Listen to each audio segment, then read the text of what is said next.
வாழ்க்கை பயணத்தோட நாள் 9 காலையில 5 மணிக்கு எழும்பி 6 மணி பூசைக்கு ரெடி ஆயிடுச்சு. அத்தர் எங்க ப்ரோ வாங்குறீங்கன்னு சொல்லி எல்லாரும் கேட்குறீங்க. நான் மோஸ்ட்லி அத்தர் ஒரு ரூ. 100 அந்த சம்திங்கில தான் நான் வாங்குவேன். அசோகால தான் நான் ஷாப்பிங் பண்ணுவேன் வள்ளியூர்ல.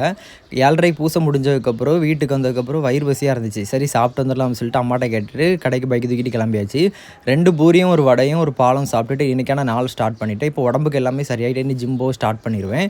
அம்மாவுக்கு பார்த்தீங்கன்னா நானும் சாப்பிட்டுட்டு 2 ஆப்பம் வாங்கிட்டு வந்திருந்தேன். ஏன்னா அவங்க காலையில் ஆப்பம் சாப்பிட ஆசைப்படுவாங்க. கொஞ்ச நேரம் வீட்டில் தூங்கிட்டு டைமை பார்த்தா 12 மணி ஆகிட்டு முத்துலாபுரத்தில் இன்றைக்கி ஒரு ஸ்பெஷல் மாஸ் இருந்துச்சு லாஸ்ட் ஃப்ரைடே. அதுக்கும் கிளம்பியாச்சு கீபோர்ட் போட.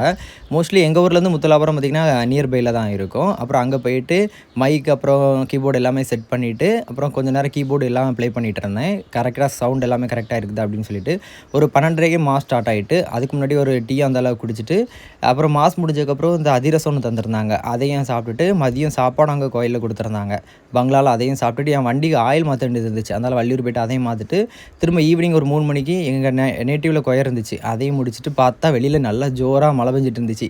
அதனால் கொஞ்சம் நேரம் நல்லா அடிக்கிற வெயிலுக்கு மழை பெய்யுது அப்படின்னு சொல்லிட்டு வெளில நின்று கொஞ்சம் நேரம் நல்லா குளிர்ந்த காற்று வாங்கிட்டு இருந்தேன். அப்புறம் ஈவினிங் வீட்டுக்கு வந்துட்டு ரெடி ஆகிட்டு அப்புறம் ஒரு பால் குடிச்சிட்டு திரும்பியும் கொயர் ப்ராக்டிஸ் அப்புறம் மாஸ் எல்லாம் முடிச்சுட்டு நைட்டுக்கு பார்த்திங்கன்னா ஃப்ரைட் ரைஸ் எதாவது சாப்பிடும் போல் இருந்து. ஆனால் அங்கே கடை இல்லை. அதனால் கொஞ்சம் 11 o'clock ஆகிட்டு அதனால் எக்கும் சாப்பிட்டு இன்றைக்கான நாளை முடிச்சிட்டேன்.